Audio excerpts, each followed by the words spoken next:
So hi everyone, today in this video we're gonna develop another mental model that can be useful for you, since mental models are representations about how the reality works. And as much more you grasp them, higher is the probability of you get what you want, that is prosperity. Because prosperity requires you to take the right actions in the environment that you are present in. And for that you need to get knowledge about to understand what seems to be right, what seems to be wrong, and obviously as well the ability to make interpretation about the reality that you are stuck in and then to understand what is asking for. But then how we can develop so the decision making. Decision making is requiring so we being able to have good memory, we requiring to have truthful information, good beliefs about how the world works, and then so having a constant system that produces the better outputs. And these constant systems relies in having so good models to think, having a bulletproof problem solving to solve problems that's based in the book that you can so read, and then obviously having beliefs, patterns, understanding some fundamental truths. And what's so the economic mental model that I'm gonna talk today? It's the Veblen Goods. Why expensive junk sells better is though the statement. So, what could be the core idea of this mental model? So, Veblen goods are luxury items that defy basic economics. So, demand increases as their prices rises. See how this seems to be like something that it's hard to think, because what people learns in economics, like we have a curve.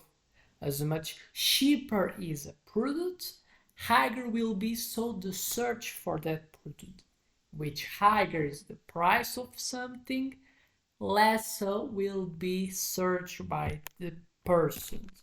But this value they fight this concept, this curve, because the demand for it increases as their price rises.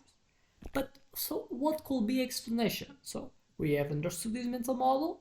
So we have understood this pattern, and obviously to complete the mental model, we're gonna try to understand the explanation. And it seems that because they signal status, exclusivity, or wealth. So this was named after economist Thorstein Veblen. This concept explains why people pay like 10,000 for a handbanger and like 5,000 for a watch, not despite the price, but because of it. So big difference. So how it works? We have first a point that's important to get clarified: the conspicuous consumption. So buying Veblen goods, so goods that the demand seems to increase as their prices rises. Buying these Veblen goods is about flaunting health, not utility. So in economics we understand the things as we're looking always to take the action with higher utility, and then so the option that gives more type of value for us at low cost as possible. But then we're working in other type of shift, in other paradigm. When we're talking about Veblen goods, we're flaunting wealth and not the utility led we're kind of are most accustomed with today. So the higher the price, the stronger the status signs. So example, a 2000 Gucci t-shirt, it's like 100 times better than a 20 shirt, and obviously so it's something that we seek. We tend to choose the option that most creates this image, this silence, status, exclusivity, or wealth. And it's something that's reasonable to think. As I've been said, and I've made a video about this, we kind of follow, and if we follow the pyramid of Maslow that explains our needs, we have needs to have security, needs to relatedness, and needs like to get prosperity. Security is like the most basic thing. It's probably where the traditional economy more can explain better, like most talking about utility, than so this in comparison with these Veblen goods. But when we start looking more for relationships, for example, it's a bit more subjective because we're working with the image of what other one says about us. That's why we like to get the proof by the other one.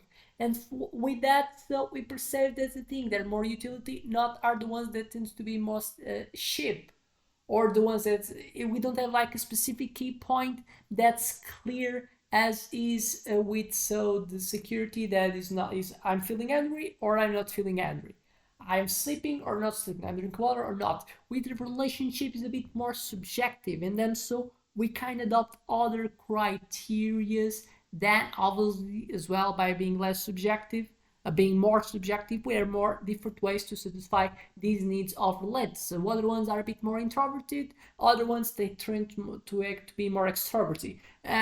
While if we're talking about food, everyone hates the foods, everyone does like. It doesn't exist alternative. With how I satisfy my need relentlessness, if I need more or less, if I kind of someone that's most, I think that my needs relentless by showing to other ones what I can do, my wealth and things. So it exists more variance because it doesn't exist a clear type of goal that we have to achieve. And then so we kind of get a different type of way to understand these economics to satisfy our need that is related differently than is the most basic needs. And then so this is why Veblen Goods defy the basic economics. Inverted demand curve, so unlike normal goods where demand drops and price rise, Veblen Goods thrive on scarcity and prestige. So example, raising the price of a Birkin bag from 2k like to 5k increases desirability among elites. You're working with different type of consumer segments.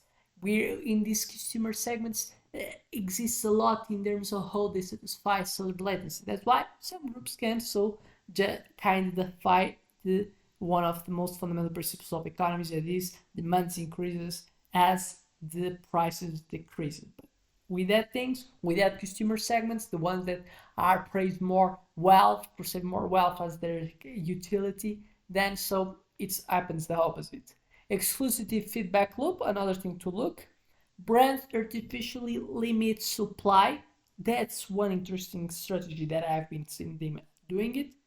We have examples like the Rolex waitlists to amplify perceived value.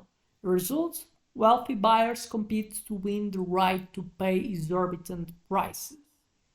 We have so a lot of real world examples. We have the luxury fashion, Hermes Birkin bags, starts at 10k, resells for up to like 500k, are investments in social capital, not storage. We have the Supremes as well. We have the tech flags like Apple's 700 wheels for the Mac Pro, poorly aesthetic, poorly for bragging rights. Gold-plated iPhones, like they are sold more than just like 50k plus, and obviously they target oligarchs, not tech enthusiasts. We have real estate. Billionaires rose the skyscrapers in New York City, half empty apartments, both as finance assets, not homes. Crypto art, an art that interesting phenomenon that we have seen that express a lot of the as and can be declared as Veblen Goods.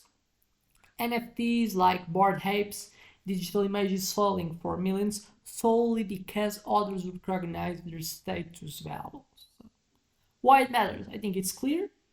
Wealth inequality, Veblen Goods, they widen the gap. Luxury markets boom while basic needs go unmet. Environmental costs, resource-heavy status symbols like private jets, mega yachts, accelerate climate change is another type of thing that so can be important to understand about this type of unnecessary type of items that the majority of Veblen Goods they tend to have, and consumer manipulation to branders exploit human psychology to turn irrational spending into a norm. But then so how to navigate the trap? For consumers, ask, am I buying this for utility or to impress others? One of the best type of questions. So it's like practice stealth wealth. Embrace understated quality. Patagonia versus Moncler. So a different type of contract. See what is like the essential of what you need. For businesses, so you are in another position. Use artificial scarcity, limited editions, invite only sales to justify premium pricing. Examples, we have the Tesla Cybertruck pre-orders, like 100 deposits created hype without a finished product. For policymakers, what could be activity tax luxury goods to fund social programs. Like we have examples: the France solidarity tax on yachts and jets. So ban poverty voyeurism ads like Balenciaga's 100 so 100800 trash bag. So I think with that, I expect that you have taken insights from this video. Have you liked enough so to put a like and subscribe and see other videos that may trigger your interest. So without much more to say, just thank you and see you in the next one.